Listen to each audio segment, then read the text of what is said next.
faith. This is the way. Truth is, I am Iron Man. Tells me when you'll Olympus. Hello, critics, non-critics, and friends. Welcome to the Film Optics Podcast, where we take a glance into blockbusters, indie films, and everything in between. I'm your host, Christian, and as always, I'm joined by my partner in film, Devin. And today, we're going to be giving our spoiler-free thoughts and insights on Guardians of the Galaxy Volume 3. I'm very, very excited to dive into this one. Like I said, it's going to be spoiler-free, so don't worry about any spoilers whatsoever. We're just going to be giving our initial reactions today. We were supposed to do this a few days ago, but your boy had to move, and that's very draining for anyone out there who, has moved before. So yeah, I'm finally semi-set in. But before we begin today's episode, you can listen to our podcast on podcast platforms around the internet. That includes Apple Podcasts, Spotify, Google Podcasts, and more. And if you are a new or seasoned listener to our show, we would love to hear from you guys. Follow us on Instagram and follow us on Twitter at Film Optics. That is optics with an X, or you can email us at filmoptics@gmail.com for any movie-related questions. Devin, how you been, man? How was your weekend? What you been watching? Yeah, it feels like it's been so long since we've seen this movie. Like it's been, 4 or 5 days now? Had to refresh my mind. I know, yeah. I'm a goober for trying to move and whatnot. I was like, oh yeah, we can do this. We were supposed to do it yesterday, and I was like, man, I was way too tired, and I was still trying to get stuff together. But yeah, it is weird. We saw this. What was it? April 28th, 25th, 26th. No, we saw it on the 27th or 28th, I think it was. But yeah, it feels like forever. But how you been? You started on Star Wars Visions, right? Yeah, like I was talking to you yesterday, there's just too much to watch right now. Like I started Star Wars Visions. We have that for Star Wars Day coming up, May 4th, obviously. Sweet Tooth came out this past weekend. So I started that. That's like 9-hour-long episodes. So got a lot to go on that one. I mean, Ted Lasso's still going. Got a few more of that. Barry is still going strong. Like there's just so much TV right now. I agree, man. It is a lot. I mean, on top of those that you mentioned, I also want to check out Shadow and Bone season 2. I still have to finish the second season of, oh my gosh, what is it? White Lotus. And I need to start Yellow Jackets, as well as start Succession and complete Barry, because I'm still on season 1. There's a lot to watch. And on top of movies, I mean, it's great that we have all of this, but I feel like we're not going to be able to catch up on things until like the end of the year. But it's like, it's so frustrating. But I'm glad you're enjoying Star Wars Visions. We are going to be covering that within the next day or two. Hopefully, we can get it out around Star Wars Day or Star Wars Weekend, Revenge of the 5th, all together. But yeah. I haven't been watching anything because I've been moving, but I'm hoping to, catch up on Ted Lasso, start Star Wars Visions, hopefully tonight. Yeah, moving is not fun. It's not. It is quite possibly one of the worst experiences ever. I'm on the 4th floor of a fantastic building, mind you, where we have a corner apartment where it looks out to the skyline of Nashville, which is really, really nice. But yeah, it's not fun because we're at the very end of the hall. So we have to yeah, I've never had a high floor apartment. I've always been lucky and had first floor apartments. This is actually my first altogether. I gotta say, I kind of like it, but it kind of sucks where it's hey, you want to invite some people over. It's oh man, you got to go through the process. They got to park somewhere. They got to find the elevator. They got to come up the floor. They got to wrap around the building, go all the way down to our apartment. And then you're finally here. One thing, I will never, ever order Uber Eats or DoorDash because I feel so bad for people who actually get those orders to pick up and you find out someone's on the 5th, 6th or higher floor. And you're like, what? And they're like, yeah, bring it to my doorstep. And they're like, it's in the lobby for you, sir. Yeah, I left it in the elevator and just popped it up there for you. Yeah, exactly. It's like, I mean, if someone grabs it, it's not on me. It's been delivered. But yeah, it's been great, man. Just, it does feel like forever since we've watched this movie. But I want to stress again, this is going to be spoiler free. So you can listen to this all day long, share it with your mother, your brother, your significant other. This movie comes out on May 5th, which is pretty awesome. Obviously the day after Star Wars Day. But with all that said, we're going to get into our review here. So we'll be right back after this introduction to Guardians of the Galaxy Volume 3. I'm so sorry about this, Yura. Oh, please. We're here to save the life of our friend. That is all. We paid her to help us get in and get out. You'd think that'd mean, oh, I'm gonna help you do it in a way that no one knows it's happening. But no, what she means is I'm gonna shoot people, threaten people's lives. And I know you're probably asking, why would I trust her? Well, that's a good question. The answer is, we used to be in love. Yeah, she was my girlfriend, only she doesn't remember it because it wasn't her. Because her dad threw her off a magic cliff and she died, and then I lost my temper and nearly destroyed half the universe. And she came back out of the past. There she is. Everyone else who died in the past stayed dead. Not her. Why? Was it the magic cliff? I don't know. That's some freaking Infinity Stone scientist. And some dumbass Earth dude who met a girl, fell in love. That girl died. And then came back a total dick. You left out some important information, but that is the gist of it. And we are back with our Guardians of the Galaxy Volume 3. You just heard a little snip from the movie, property of EPK.TV. It's been a lifesaver, Devin. It's very, very nice to have that, electronic press kits. Those press kits are pretty nice altogether. I love them. I love them a lot. But this movie is written and directed by James Gunn himself. I believe there is another written credit on here as well, but I was not able to find that information, so I do apologize. But the synopsis for this movie is as follows. Still reeling from the loss of Gamora, Peter Quill rallies his team to defend the universe and one of their own, a mission that could mean the end of the Guardians if not successful. This movie stars Chris Pratt, Zoe Saldana, Dave Bautista, and Bradley Cooper, just to name a few. You got your entire Guardians of the Galaxy team returning, and then some actors that who have actually worked with James Gunn on other comic book movies as well. But we'll get into that here in a little bit. But I'm going to pass it over to Devin so we can give his spoiler-free thoughts on Guardians of the Galaxy Volume 3. So, Devin, what are your thoughts on this film? Yeah, going into this one, I feel like the first Guardians really just blew everyone away. Like, no one expected it to be such a hit. The comics weren't very followed as far as like readership or just overall popularity. Like, of course, there's fans out there, but definitely one of the smaller known comic book series. And when that movie came out, it just took everyone's heart and soul by storm and just didn't let go. When the second one comes around, still pretty enjoyable, but definitely a bit of a speed bump. It just couldn't really live up to that first one's hype. And now this one is here, and it's been a long time coming because we had a firing in between the second and third one where James Gunn was fired by Disney because of the past comments he had. And he owned up to that, and he apologized, which was definitely the right thing to do. And because of that, he actually got the opportunity to come back and finish off his trilogy, which I think is just perfect for this series of movies to get him, because it is his voice, it is his direction, and it's all his, like, it's all his mind put onto screen. You can tell every single movie feels like a James Gunn movie, and it wouldn't have been the same without him.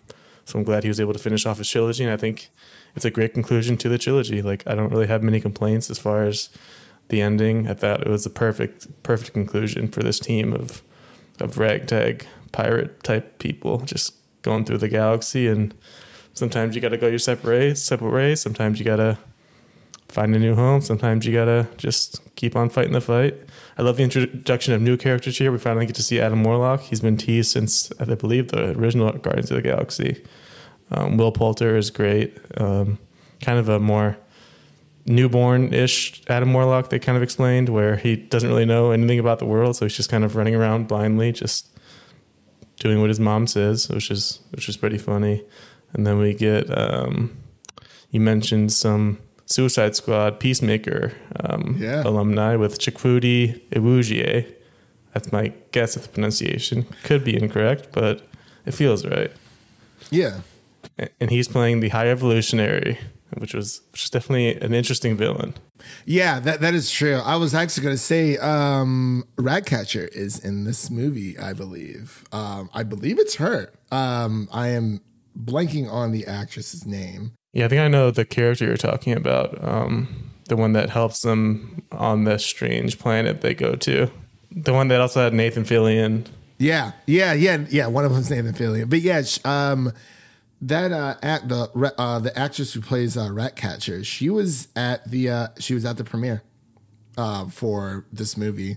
But yeah, my initial reactions, they pretty much are in line with Devin's. I kind of tweeted about it after I saw the movie. Just saying that, Volume 3 brings the journey full circle, and it's easily one of the best MCU movies to date. It's heartbreaking, humorous, and fulfilling in every way. And James Gunn is still the needle drop king, and I can't wait to see this film again. Yeah, this one had some crazy ones. Like even my dad didn't recognize a couple of them. Going off of what Devin said for this movie, it was a roller coaster of emotion. Just altogether, you can see more of Rocket's backstory, which has kind of been teased throughout each of the Guardians of the Galaxy movies, more so with the first one. Unfortunately, I was not able to watch 1 and 2 before watching 3. It kind of sucks, I've just been moving and, life kind of happens. You have to put everything else on hold. But yeah, this was like a perfect Marvel movie in my eyes. Like I gave it a 5 out of 5 stars on Letterboxd. I only have one small little complaint that I wish we would have seen Adam Warlock just a little bit more, but everything else that we got, in trade of that was just fantastic. And I was like, okay, I can forgive not having Adam Warlock on screen as much as we did, but Will Poulter, like Devin said, was fantastic. And all the music choices, as it has been throughout all the Guardians movies, they've all felt organic and real.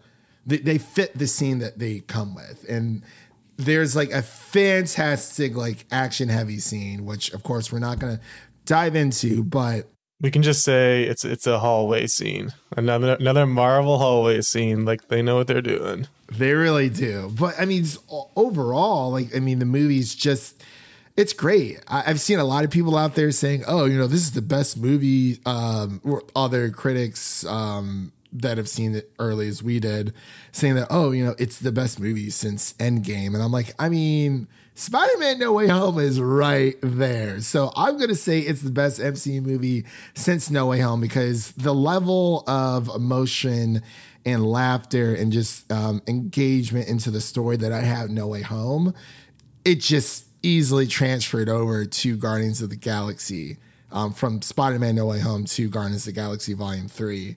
And it's one of the best trilogies, I would say. James Gunn, like you said, Devin, he's been going through a lot of stuff, but he is working with DC Studios. He is one of the head creatives over there. And if you didn't believe in James Gunn before, between this, the Suicide Squad, and the other 2 Guardians of the Galaxy movies, I am very hyped for this new Superman movie that is coming out. And for Guardians of the Galaxy Volume 3, it's just it is just darn near perfect in my eyes. I wish I could say more. I just want to kind of get that out there. It's written so well. It was funny when it needed to be. Drax has a very interesting journey, as well as all of the other Guardians. Peter is kind of down on his luck. He is meeting this newer version, or older version technically, of Gamora. And, obviously he still misses her, but this is not the same Gamora. And what I like in this movie is that they make that known, that this whole Peter and Gamora relationship is done, because that is not the same Gamora. We cannot expect that Gamora to fill the shoes of the Gamora that Peter lost. And they make that very clear in this movie. And that is something that I really, really enjoyed. That I'm glad that they brought that up because it kind of puts that whole relationship to bed. But yeah, those are just a few of my final thoughts. Devin, did you have anything else you wanted to add? I know I've been rambling here for a bit. Yeah, I think the best part about this movie is just every character getting their moment.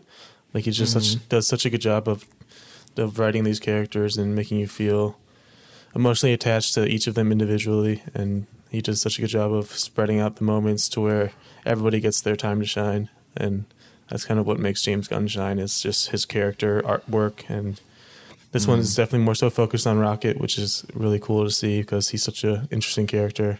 For such very well voice acted too, Bradley Cooper. Like just nails that dialect and that raspiness for a little raccoon guy.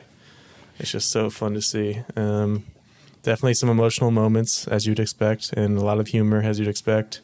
I will say my only real complaint is that sometimes the tonal shifts between the emotion and the humor were a bit jarring. Like, there'd be a really emotional moment and then kind of a joke pretty soon thereafter or during it. It's just like, oh, should I really be laughing right now? Like, that was pretty sad. But other than that, like, nothing really too much to complain about. And I loved the ending. I thought it was the perfect ending for this group of characters. Like the way he pulled it off without having to do anything drastic or dramatic. Like he didn't have to do anything crazy. It's just a perfect ending for this type of movie and this type of trilogy. Yeah, I agree. When it comes to, the drastic change of, since everyone's like, oh, this is like the final movie of like, these Guardians of the Galaxies, but it's almost just like, it like you said, nothing drastic needs to happen to where it causes the Guardians to break up. Sometimes, life just takes you in different ways, and one season of your life has ended and another one has begun, and it's not necessarily a good or bad thing. It's just life. And in a way that makes it even more heartbreaking at the end when the ending comes and it's the end, because it's just everyone accepts it. Exactly. And it's just, hey, it's almost like, you're going through college, that's not going to last forever. And it kind of just, it is very like melancholy in a way where, you spend so much time with like the people around you, and then things kind of just, change one day, and you're like, I think I need to move on to something else. I'm needed elsewhere, but, we'll always, have that time together. We'll always be friends. We'll always be the Guardians of the Galaxy. But yeah, I do agree. It just came in this like perfect full circle where it was just, wrapped up in a nice little bow. There are 2 post-credit scenes for sure. Obviously, this being the Guardians of the Galaxy, this probably won't be the last time that we see some of these characters, but as a group all together, this group of Guardians of the Galaxies they are, putting that to rest. We might see like a character or 2 pop up maybe somewhere else because, this is the cinematic universe. But for now, I feel like they can kind of just, let it be and have Marvel focus on other things. And also, I wanted to say this is, this is the second movie of Phase 5 that we've gotten. And we have the Marvels coming out this year. That's right. But I will say for this one, the CGI was like really good. Yeah, it was definitely an improvement. It felt like what Ant-Man Quantumania was trying to do is what this movie did, like the visuals. Yeah, like they really polished and shined this one, and I hope that other Marvel projects moving forward, especially since they pushed back the Marvels movie to, I believe it's November or something like that. I'm really hoping that they kind of just give it the shine that you gave Guardians of the Galaxy. Heck, even Black Panther: Wakanda Forever, because that looked really, really good as well. But yeah, no issues on the visual side, like I said. But overall, it was just a wild ride. I think everyone is going to love this movie. Bring your tissues. It's a heart stopper. Like it's a sobber for sure. But man, if it's so, I think I've enjoyed it just as much as the first one, like 100%. But Devin, was there anything else you wanted to mention before we get into final thoughts and our ratings? Yeah, I'm glad we got a good boy in this movie. We got Cosmo the space dog making his debut, voiced by Maria Bakalova from Borat 2. Always great to see her. And she nailed this voice. And then we didn't talk much about the High Evolutionary, but I thought it was really, it's just nice to see like a like pure, straight up like evil. Like he's just like a mad scientist at the end of the day. That's kind of the trope that they were going with. And it just kind of worked because not every villain has to have some kind of sad backstory or true motivation. He was just an evil scientist basically, and I thought that was very effective. Definitely made him more intimidating. I agree. Yeah, when it comes to the villain, yeah, like I said, we didn't really touch on that much, but I just because we've been gushing about how good the movie is, but I think he is a really great villain.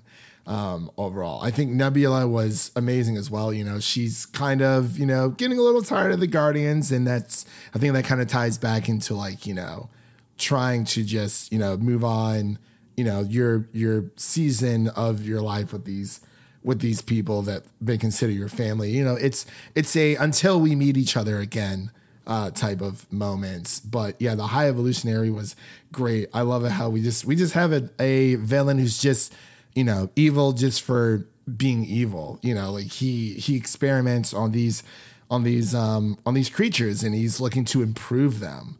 And, you know, you kind of dive deep into like, you know, is that a good thing or a bad thing? And the crazy, mischievous things that he's up to as well. But this movie starts off very, very strong, ends very strong overall. But yeah, let's get into our final thoughts and ratings because, like I said, I'll be talking about it here all day. So, Devin, what are your final thoughts and ratings for Guardians of the Galaxy Volume 3? Yeah, final thoughts. I think this is the perfect ending to this trilogy. I just really love the ending of this movie and how everything wrapped up nicely. Nothing insane had to happen, but it's just a really nice, clean ending for everybody involved, all the characters, and even some. You can tell James Gunn put his own heart and soul into this because of some of the redemption and second chance kind of motifs he threw into this one. Definitely could have been aimed at his younger self as well, which was very cool to see. I mean, it is up there with the first one for me. I still think the first one is just so special because it was so unexpected and just holds that place in the MCU. But this is like really, really well done. I would have to go with probably a 91 for this one. Like a couple small minor issues, but overall just had a really fun time. Lots of laughs like throughout the whole movie. And then there's also those moments that make you choke up, and that's kind of what James Gunn is good at and what he's known for. He does the best of both worlds. I'm excited to see his Superman because I know that's going to be emotional, and he might hold back on the humor for that one, so it should be interesting. Yeah, he did say that he was not going to go the humor route for Superman Legacy altogether. But I believe the script is already written. As we're recording this, there is a writer's strike going on right now. So, yeah, hopefully that gets resolved soon because, you know, pay your writers. They make your characters look good. That's why we enjoy the stories that we do. But yeah, for me, I would give it a 4 out of 5 on Letterboxd. So that equates to, since yours is 91, I would say it's a 95 out of 100. Just overall, you know, just small little nitpicks, just like Devin. My main gripe is just, you know, I wish we would have seen Adam Warlock just a little bit more. I wish we would have went a little bit more into like his backstory and like, you know, his interaction with the Guardians, because he kind of pops in and pops out. Because the High Evolutionary is like the main big bad, and then you have, you know, Adam Warlock kind of like below that. So he's a little premature, if you will. But yeah, like I said before, this whole journey comes full circle, as any trilogy should. Usually, when it comes to trilogies, I know of recent years, people have been saying that the sequels have been better than the original, but as far as Guardians go, I definitely think that 1 and 3 are far stronger than 2. But, you know, it happens. Not saying that 2 isn't bad, because it's really good. It's just I enjoy Volume 1 and Volume 3 just a little bit more. But, yeah, those are my final thoughts and Devin's final thoughts on Guardians of the Galaxy Volume 3. And that is a wrap on today's episode. If you like what you heard on today's episode, please subscribe to our podcast on your favorite podcast platform of choice. And make sure to follow us on Twitter and Instagram at Film Optics. That is Optics with an X, to stay in the know. And always, always, always make sure to share an episode of our podcast with a friend, whether it be your mother, your brother, or your significant other. Make sure to share an episode of the Film Optics podcast with a movie lover in need. And now let's take a sneak peek at what's coming up next on the show. So, as of right now, you can listen to our Evil Dead Rise review that is spoiler free. You can also check out our Are You There, God? It's Me, Margaret's spoiler free review that I covered with Amanda, aka AMX Indie Reviews, on Instagram, Twitter, and Letterboxd. You can also check out our Love and Death episodes 1 through 3 spoiler free review. And you can also check out my His Dark Materials, the complete 3rd season Blu-ray review that is available on our podcast for all of you fantasy lovers out there. So what's coming up next outside of Guardians of the Galaxy? We have a few movies in May that we're going to be covering, like The Little Mermaid and Fast 10.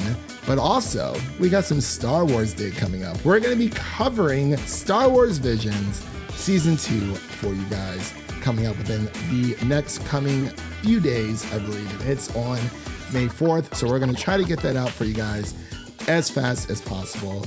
May take a few days. Again, I'm moving, so we're, kind of slowly plumbing this stuff out just until I can get a little bit more situated. But with all that said, thank you for listening. And remember, if you enjoy the show, leave us a 5-star rating and review on Apple Podcasts and Spotify, and follow us on Twitter and Instagram to stay in the know.